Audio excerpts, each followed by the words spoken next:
अस्सलाम वालेकुम, नमस्कार दोस्तों, आपका स्वागत है मेरे YouTube चैनल अनटोल्ड फैक्ट्स में। और आज अनटोल्ड फैक्ट्स आपके सामने एक ऐसा मसला लेकर आया है जिसमें ज़्यादातर कन्फ्यूज़न है, और कन्फ्यूज़न भी किसको है, ये ज़्यादातर लोग इस बंदे को जानते हैं। और नाम मैं बता देता हूँ, नाम है नीरज अत्री। और नीरज अत्री जी ने अपनी एक बात बोली है, पहले वो बात सुन लेते हैं। जब यहूदियों ने मोहम्मद बिन अब्दुल्ला का साथ नहीं दिया तो फिर अपने किबले को जेरूसलम से बदलकर मक्का की ओर किया गया। तो इनका सवाल आपने सुना होगा, ये कहते हैं कि मोहम्मद साहब जो है उन्होंने काबा चेंज कर दिया, जबकि ऐसा नहीं है, क्योंकि यहूदियों से छिड़ के यहूदियों ने हेल्प नहीं की। चलिए हम पहले इसकी बात बता देते हैं कि ये एक्चुअली माजरा था क्या, ये बात हुई कैसे थी। कुरैश जो कुफारे मक्का थे, यानी जो कुरैश के लोग थे, उन लोगों ने क्या किया था कि जब मक्का से मदीना की तरफ हिजरत हुई, तो हिजरत के बाद में हुआ ये कि हिजरत हुई और उसके 16 से 17 महीने तक आपने मदीना पहुंच के भी किबला यानी जो रुख था नमाज का वो बैतुल मक़दिस की तरफ था। तो जो ये मक्का के लोग थे, इन्होंने क्या किया कि मदीना का एक सरदार था जो वहां का बादशाह बनना चाह रहा था, उसको भड़काया, अब्दुल्ला बिन उबई, उसको भड़काया। और इन लोगों ने काफ़ी ज़्यादा मतलब तहलका मचाया और ये तक कहा कि हम मदीना में घुस के वहाँ के मुसलमानों का सबका सफाया कर देंगे। लेकिन यहूदियों से, इससे पहले यहूदियों से संधि हो चुकी थी, जिसमें बनु कुरैज़ा और 3 कबीले थे। यहूदियों से संधि हुई थी और संधि में 12 कंडीशन थी, यानी 12 धाराएं थी जिनको फॉलो करना था। जिसमें जो अहम बात थी वो ये थी कि जब अगर मुसलमानों पे कोई परेशानी आती है तो यहूदी साथ देंगे, और यहूदियों पर आती है तो मुसलमान साथ देंगे। अभी तक इसमें कोई संधि टूटने की बात नहीं थी। लेकिन क्या हुआ कि इसके बाद में जो ये यहूदियों से संधि हुई, इसके बाद में बीच में एक छोटी सी घटना पेश आई, और वो ये कि छोटे छोटे सरिया और गजवा पेश आए। अभी सरिया और गजवा क्या है मैं बता देता हूँ। सरिया उसको कहते हैं जो झगड़ा होता था, उसको अरबी में सरिया कहते हैं, छोटे मोटे झगड़े आपस में 2-4 लोगों के बीच में। और गजवा जो लड़ाई हुई जिसमें थोड़ी तादाद लोगों की ज़्यादा थी और हमारे नबी ने शिरकत की, उसको गजवा कहा जाता था। तो ये 8 घटनाएं हैं ऐसी कि जब काबा चेंज होने से पहले 8 घटनाएं ऐसी हैं जिसमें सरिया और गजवा यानी तो छोटे मोटे झगड़े और लड़ाइयाँ पेश आई हैं। इसमें यहूदियों का कोई खास योगदान नहीं रहा। इवन यहूदियों की वजह से ही स्पेशली वो झगड़े और लड़ाइयाँ हुई, क्योंकि उनकी जो कंडीशंस थी, जो 12 धाराएं थी, उन धाराओं का उन्होंने उल्लंघन किया, फॉलो नहीं किया।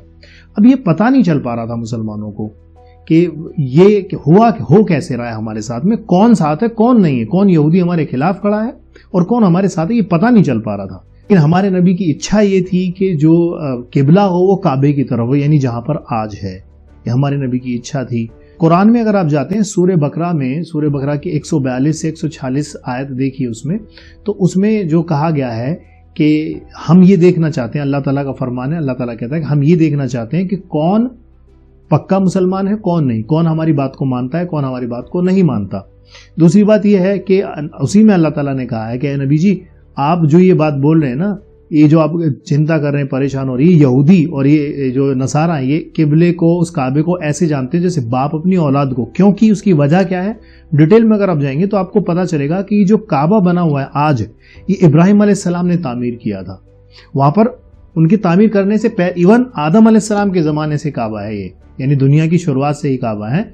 लेकिन यहाँ पर जो बनाया, उसको तामीर किया, एक चबूतरा जो तैयार किया, वो इब्राहिम अलैहिस्सलाम ने किया। उसके बाद सुलेमान अलैहिस्सलाम का जिक्र है, सुलेमान अलैहिस्सलाम ने बैतुल मक़दिस को बनाया। तो यहाँ पर जब ये किबला चेंज हुआ, किबला चेंज होने के बाद में अब ये पता चला मुसलमानों को कि कौन इंसान हमारे साथ है कौन नहीं है, क्योंकि यहाँ पर 2 फायदे हुए। एक तो ये कि किबला चेंज हो गया मुसलमानों की मर्जी के हिसाब से, जहां पर वो चाह रहे थे वहां पर। दूसरी बात ये कि जो यहूदी ये कहते थे दिल से कि नहीं हम तुम्हारे साथ हैं, हम तुम्हारे साथ हैं, और फिर वही नीचे से जड़ काट रहे थे, जड़ भी तो काट रहे थे। तो जैसे ही किबला चेंज हुआ, वो एक्चुअली वो यहूदी ना ये महसूस नहीं होने देते थे कि हम तुम्हारे साथ नहीं है, दिल से उनके अंदर पूरा भरा पड़ा था। जब अल्लाह ताला ने किबले को चेंज किया, तो चेंज करने के बाद जिसके दिल में था वो भी उभर के सामने आ गया। यानी जैसे ही काबा चेंज हुआ, फौरन वो यहूदी नसारा फौरन भड़क उठे कि नहीं, ऐसा कैसे हो सकता है, अल्लाह ऐसे कैसे चेंज कर देगा, ये तो चेंज नहीं कर सकता। मतलब एक तो फौरन मुसलमानों को पता चल गया, अच्छा ये हमारे साथ है और ये हमारे साथ नहीं है। तो यहां पर वजह ये थी मेन कि उनके अंदर जो वो भावनाएं थी मुसलमानों के खिलाफ, जो आज भी ये इन लोगों के खिलाफ, जो मुसलमानों के खिलाफ यहूदी और नसाराओं में चलती आ रही हैं और अच्छी तरह से लोग जानते हैं, वो उस जमाने में भी थी। तो अल्लाह ताला ये देखना चाह रहा था और उन मुसलमानों को ये बात बताना चाह रहा था कि कौन तुम्हारे साथ है और कौन तुम्हारे साथ नहीं है। ये वजह थी किबला चेंज करने की। और कुरान की आयत जो हमने अभी आपको बताई है कि अल्लाह ताला ने कुरान की आयत नाजिल की है शाबान 2 हिजरी में, फरवरी में 624 ईस्वी में ये सूरह जो है वो नाजिल हुई। इसके बाद यहूदियों में तहलका मचा और यहूदियों ने वो बातें शुरू कर दी। तो इससे ये पता चल गया कि यहूदी साथ नहीं है, जबकि उन्होंने पहले ऑलरेडी 12 धाराएं तय कर ली थी, एक संधि की थी, उस संधि को भी तोड़ चुके थे और अब वो खुलकर सामने आ गए थे। तो मेरी बात आप समझ गए होंगे। तो नीरज अत्री जी, आप जो ये बात बोल रहे हैं आपकी बात बिल्कुल गलत है, क्योंकि यहूदियों का उसमें कोई हस्तक्षेप नहीं था। इवन यहूदी तो और उल्टा चिढ़ रहे थे इस बात से। तो ये बात सरासर गलत है कि यहूदियों ने साथ नहीं दिया, इसलिए जो है मक्का की तरफ किबला हो गया बैतुल मकदिस को छोड़कर, क्योंकि इस बात का प्रमाण कुरान भी देता है कि ये अल्लाह की मर्जी थी, अल्लाह का हुक्म था और नबी ने उसको, नबी चाहते थे कि यहाँ पर किबला हो बैतुल मकदिस की बजाय, क्योंकि वो इब्राहिम अलैहिस्सलाम की ही बनाई हुई, तामीर की हुई जगह है।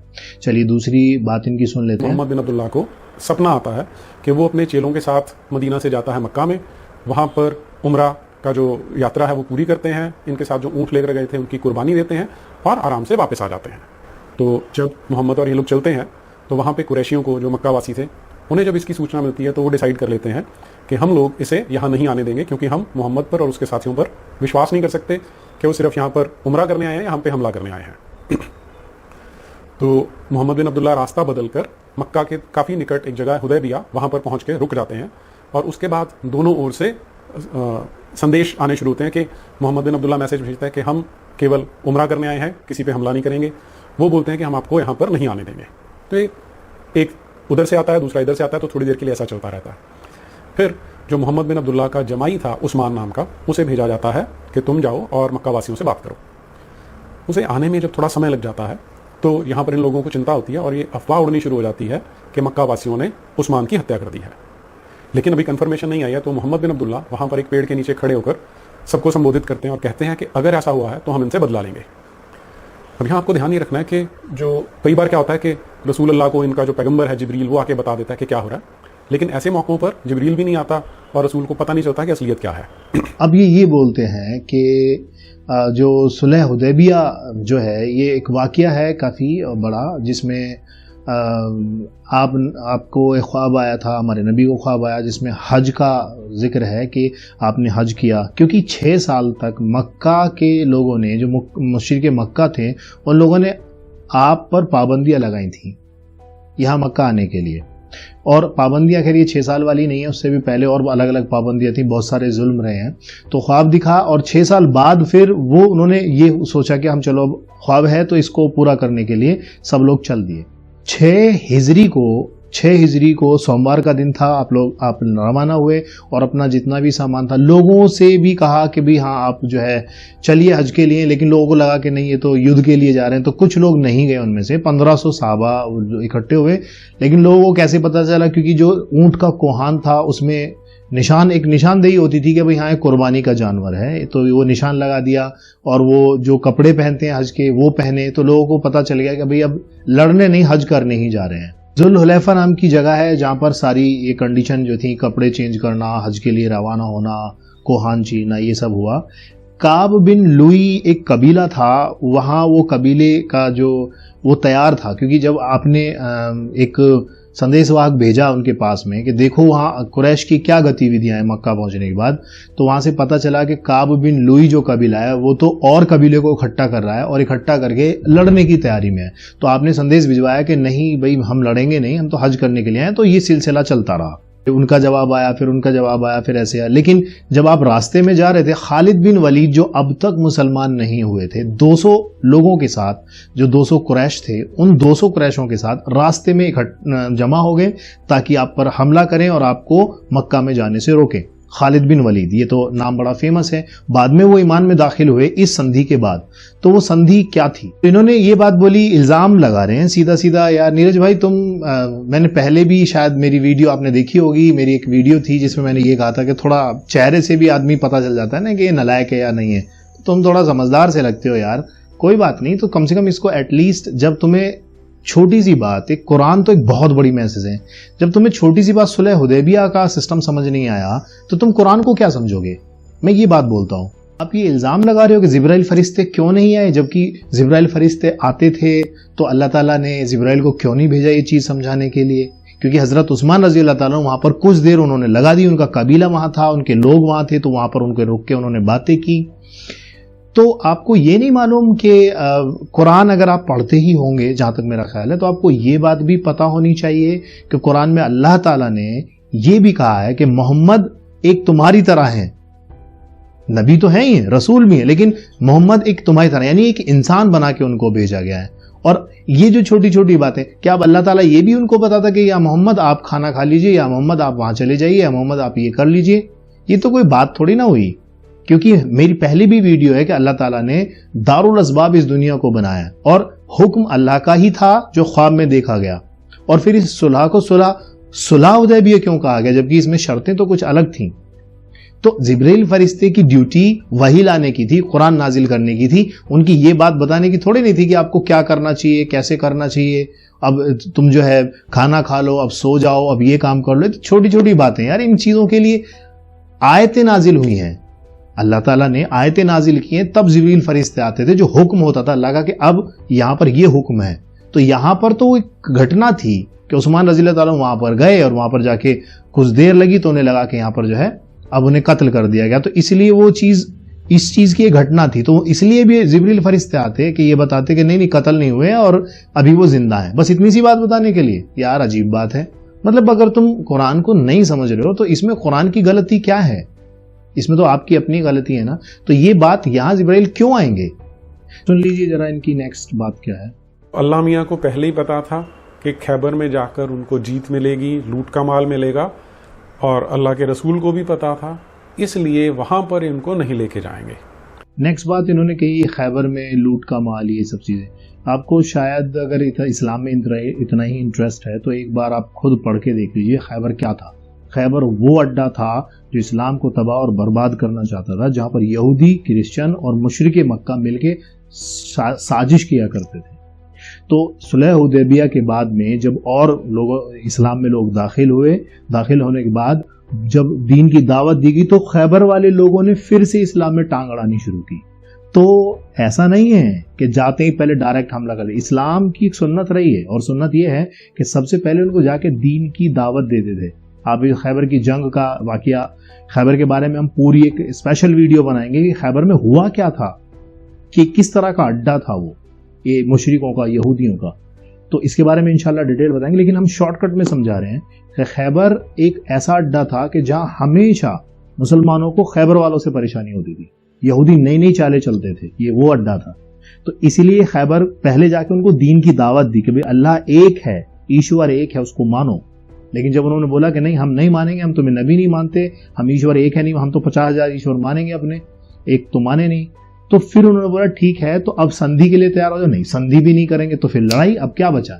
और फिर जो लड़ाई होती थी, लड़ाई में जो जीतने वाला पक्ष है, तो जो हारने वाला पक्ष होता था उसका जो माल होता, जैसे किला हो गया या जो सोना चांदी जेवरात, उन्हें क्या छोड़ के भाग जाएंगे? यार बड़े बेवकूफ आदमी लूट बताते हैं, मतलब हद हो गई। एक बार ये पहले हिस्ट्री तो पढ़ लो राजा महाराजाओं की, वहां भी तुम्हें पता चल जाएगा ये बातें कि एक राजा जो दूसरे राजा को जीत लेता था तो उसके राज्य में करता क्या था। तो राजा महाराजाओं की घटनाओं से आप प्रेरित नहीं है, उनकी कहानियां नहीं पढ़ी, या फिर आप पढ़े लिखे नहीं है।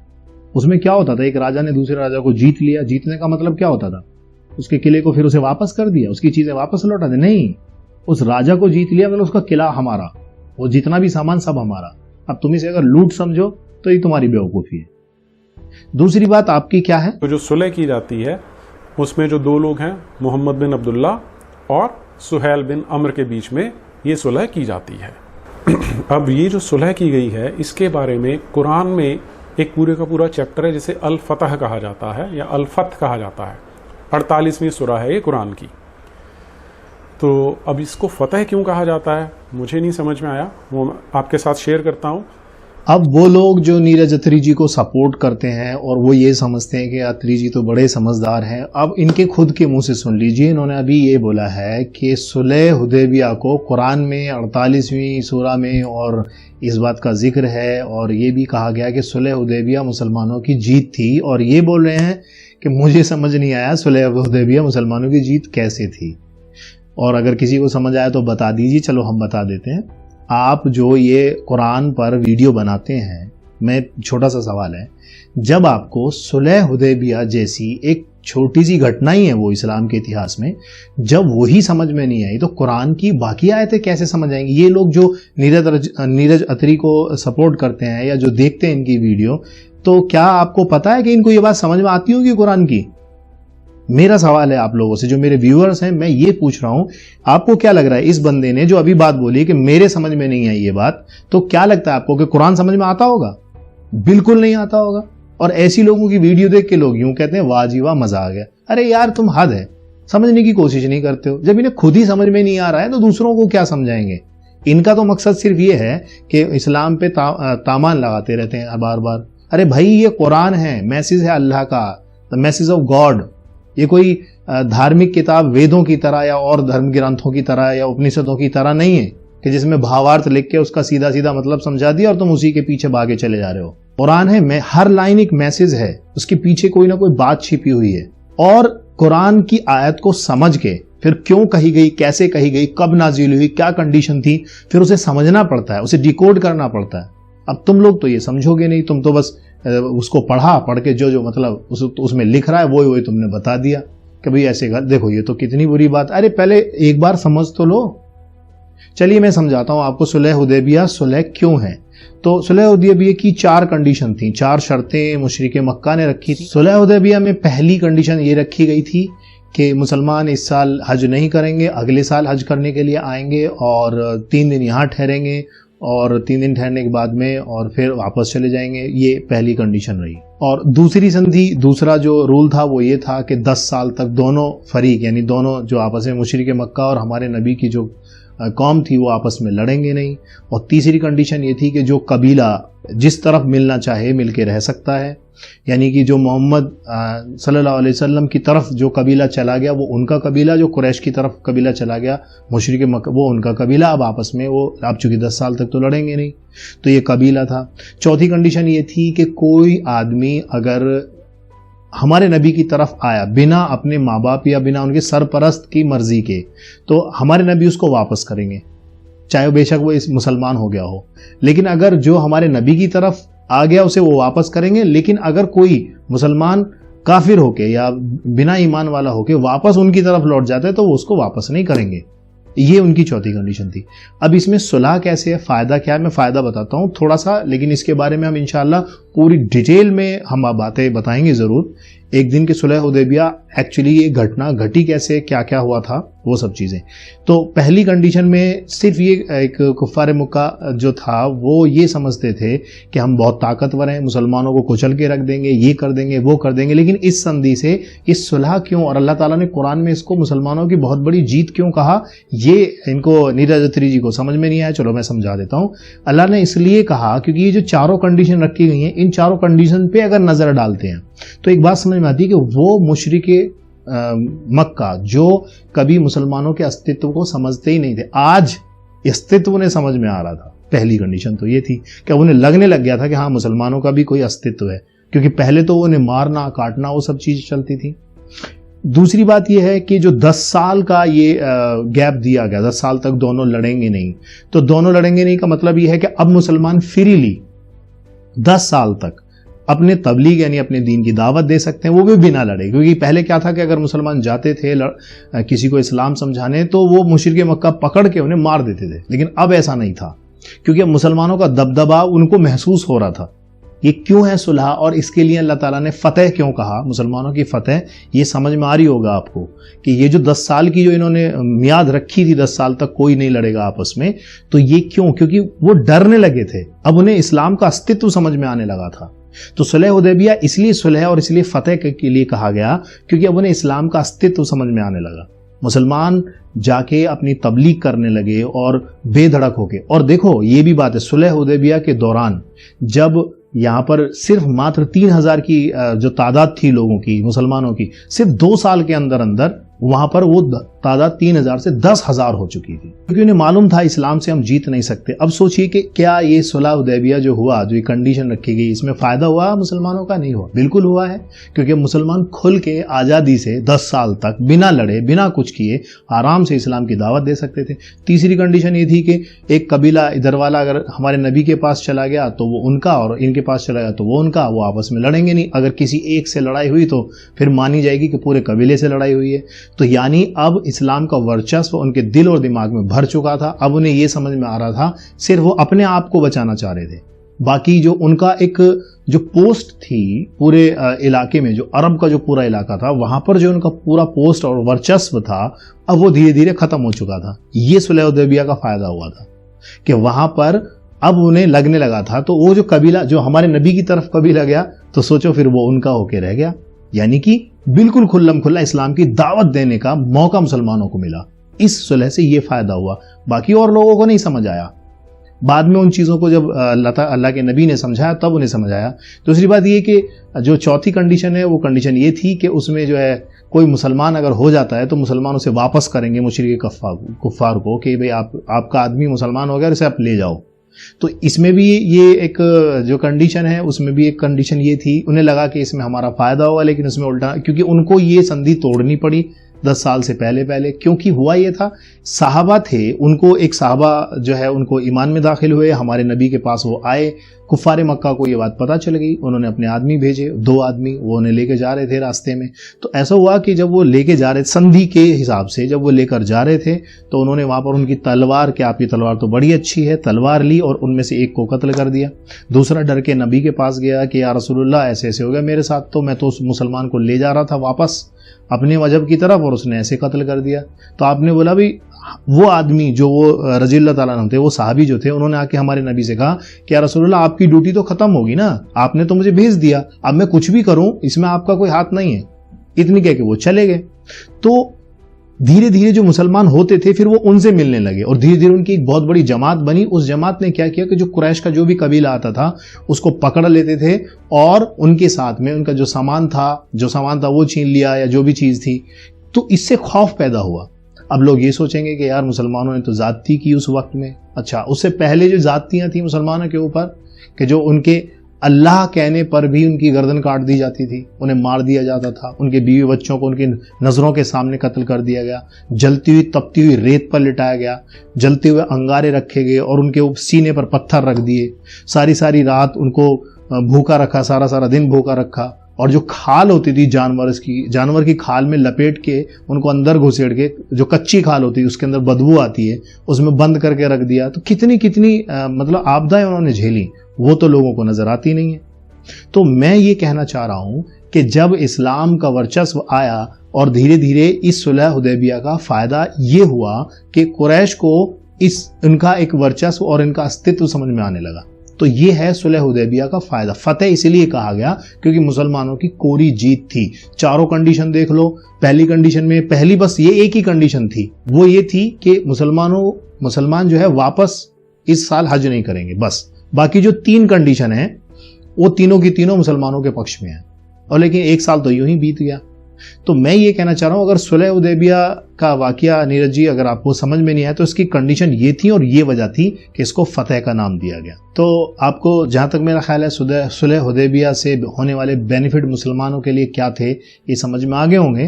तो इसीलिए कुरान को आप नहीं समझ पाएंगे। अगर आप समझना चाहें तो समझ सकते हैं, लेकिन अगर सिर्फ इसलिए पढ़ेंगे कि इल्ज़ाम लगाएं तो फिर शायद आपको समझ में नहीं आएगा। चलिए इसी के साथ मैं इजाज़त चाहता हूं। अस्सलाम वालेकुम, शुक्रिया, जय हिंद।